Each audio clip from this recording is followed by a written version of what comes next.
The religions that originated from Abraham include three major religions: Christianity, Judaism, and Islam. The followers of these three religions make up more than half of the world's population. The reason they are named after Abraham is because he is considered the patriarch of all of them. Abraham's first son, Ishmael, is the one who is said to have originated the Arab people, while his second son, Isaac, is the one who gave rise to Judaism and the Jewish people. Christianity was founded by the philosopher Jesus Christ on the basis of Judaism.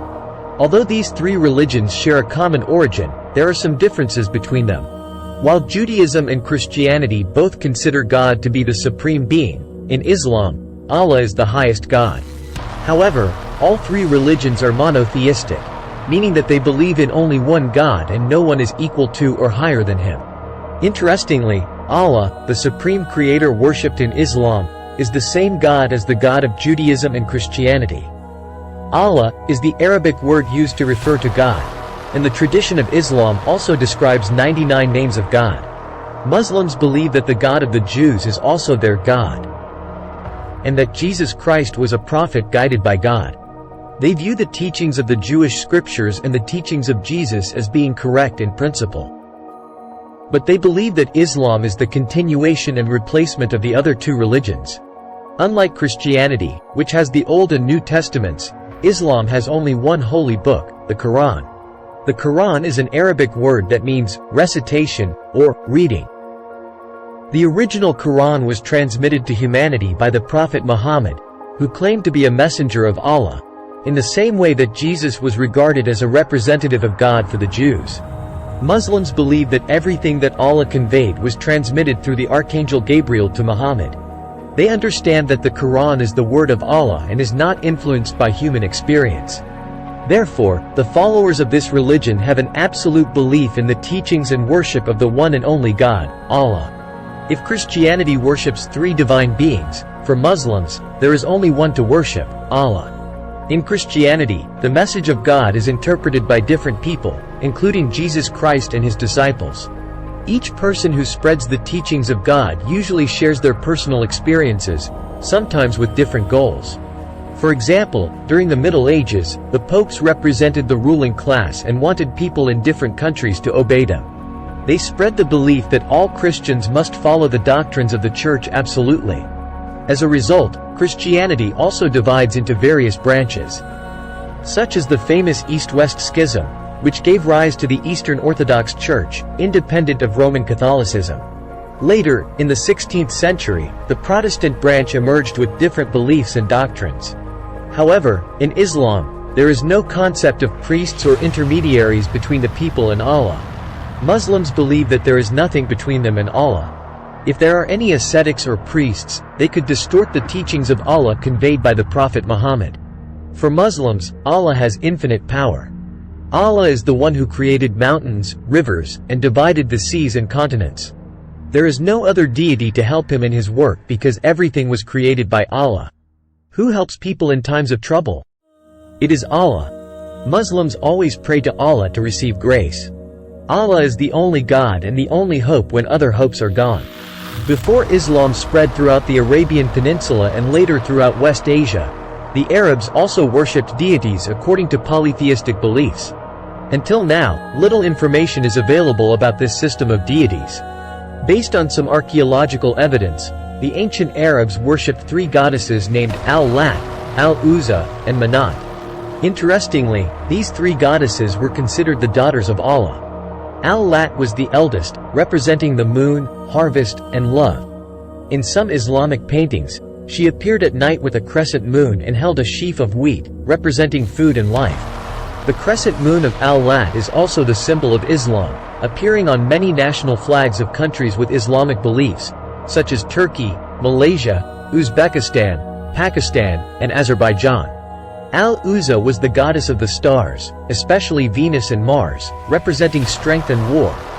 Her image was often accompanied by a lion or a large cat, the pet and ride of this goddess.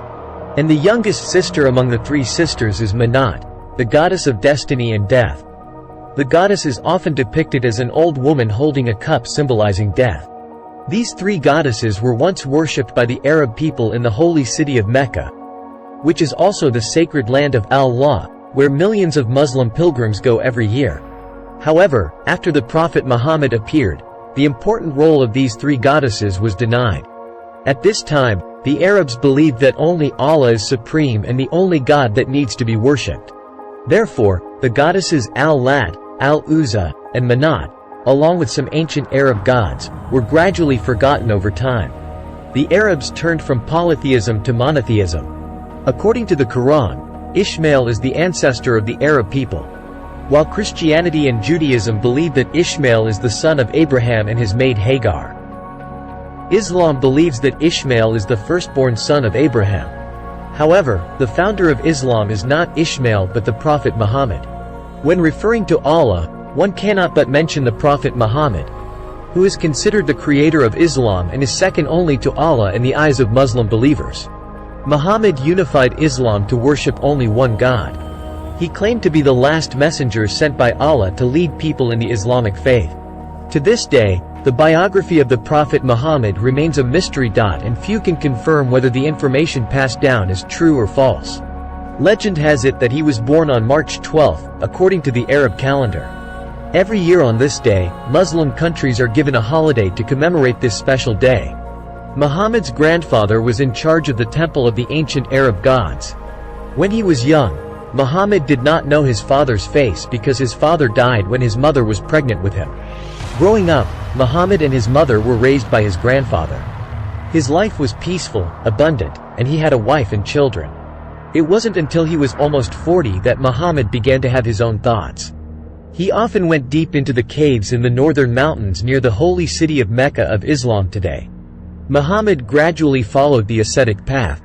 There were times when Muhammad went into the mountains for days without eating or drinking. Then, on a night in late September according to the Arab calendar, Muhammad emerged from the cave full of excitement.